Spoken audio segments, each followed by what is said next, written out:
Saudi अरब में सकाफत की अलामत की तारीख ऊँटों और उसकी सकाफती अहमियत पर लिखी गई कैमल्स थ्रो दी एजेस की किताब तकरीब रोनुमाई मुनक्किद की गई। रियाज में लियान कल्चरल सेंटर की जानिब से मुनक्किदा तकरीब में शहजादा फैसल बिन अब्दुल्ला समेत दीगर अहम शख्सियात ने शिरकत की। शहजादा फैसल बिन अब्दुल्ला का कहना था कि सऊदी अरब समेत अरब दुनिया भर में अपनी मुनफरिद शनाख्त और पहचान रखता है।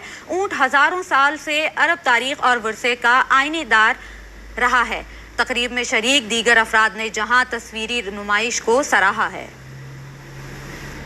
It's been a work of 10 years to publish this book and the collaboration with different scholars all over the world to cover the story of the camel.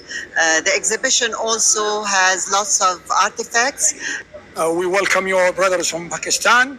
You know how dear is Pakistan to the Saudis. You know, camel is life in the desert.